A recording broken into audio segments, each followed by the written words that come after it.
জনগণ এখন তাকে ভালো মনে করেছে, তাদেরকে ভোট দিয়েছে, তারা আজকে রাষ্ট্র আপনাদের সেবা করার দায়িত্ব পেয়েছে। একটু ধৈর্য ধরেন, একটু ধৈর্য ধরে সিদ্ধান্তটা জনগণকে নিতে দেন। যদি নিজেরা কয়েকজন মনে করেন থাকতে দিবেন না, ফেলে দিবেন, টেনে না হবেন, অনেক ধরনের বক্তব্য দিবেন, এই সমস্ত বক্তব্য আমরা 91 সনেও শুনেছি। এবং তখনও আমরা কেউ বলছে 10টা সিট পাওয়া যাবে না, আল্লাহর কি মেহেরবানি। বিএনপিকে ওই সময় মানুষ ভালোবেসে দেশ শাসন করার পরিচালনা করার দায়িত্ব দিয়েছিল বেগম খালেদা জিয়ার নেতৃত্বে। এবারও যারা ষড়যন্ত্র বা স্বপ্ন দেখেছিলেন, এখন মানুষ যদি আপনার পাশে না থাকে, এই দোষ তো বিএনপির না রে বাবা, এই দোষ তো জনাব তারেক রহমান সাহেবের না।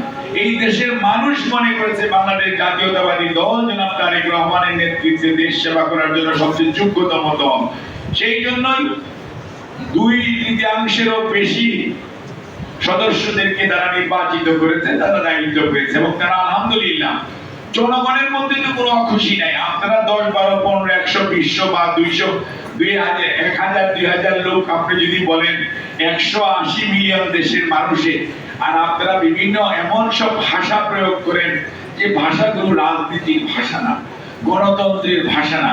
কাজে আমরা বলবো, আসুন গণতন্ত্র পুনঃপ্রতিষ্ঠার যে লড়াই, যে সংগ্রাম গত 17 বছর চলেছে, 24শে জুলাই আগস্ট হয়েছে, সেটাকে আমরা অব্যাহত রাখি এবং গণতন্ত্রকে প্রাতিষ্ঠানিক রূপ দেওয়ার জন্য সবাই আমাদের কথাবার্তা, আচরণ, ভাব ভঙ্গি, প্রত্যেকটা জিনিস গণতান্ত্রিক করি। তাহলেই দেখবেন দেশ আগামী দিনে গণতন্ত্র থাকলে আপনিও ভালো থাকবেন, আমিও ভালো থাকবো, দেশের মানুষ ভালো থাকবে, সর্বোপরি বাংলাদেশ ভালো থাকবে। সেই আহ্বান জানিয়ে বাংলাদেশ যাতে ভালো থাকে, স্বৈরাচারের যাতে কোনো অবস্থাতেই পুনর্বাসনের কোনো সুযোগ সৃষ্টি না হয়, সেই দিকে সবাইকে সতর্ক দৃষ্টি রাখার আহ্বান জানিয়ে আমি আমার বক্তব্য শেষ করছি। আল্লাহ হাফেজ। আমার কাজ করতে হবে, আমার তো সারা বাংলাদেশের 300 আসনের প্রতি আমার দায়িত্ব রয়েছে।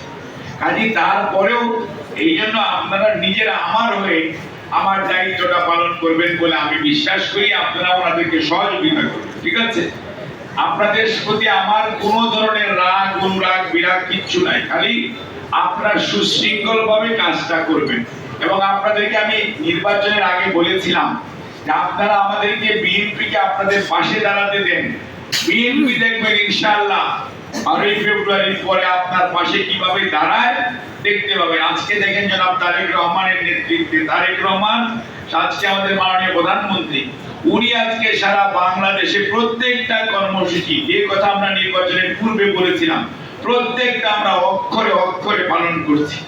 এবং আমরা আপনাদের সহযোগিতা চাই।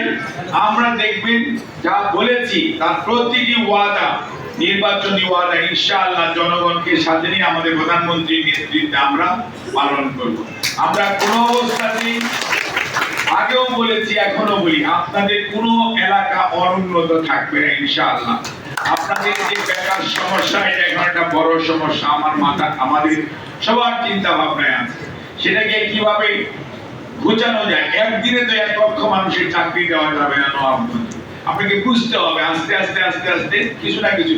আমরা কি সবাইকে চেক দিতে পারছি? সবাইকে পারছি। এই বছর হয়তো এখন কিছু দিচ্ছি, কয়েকদিন পরে আবার দিচ্ছি। একই ব্যক্তি কিন্তু পাচ্ছেন, বিভিন্ন জন পাচ্ছে। এবং এইভাবে আমরা পুরোটা এলাকার সব মানুষের পাশে দাঁড়াতেছি। এই জন্য আপনাদের সহযোগিতা চাই, ধৈর্য ধরতে হবে। আপনাদের কারো কোনো বিশেষ কোনো সমস্যা হলেই দেখেন, ওই দিন এক ভদ্র মহিলা মাটি চাপা পড়ে, বৃষ্টির মধ্যে মাটি চাপা পড়ে তার নিজের ঘরের মধ্যে মারা গেছে। আমরা তার জন্য খুবই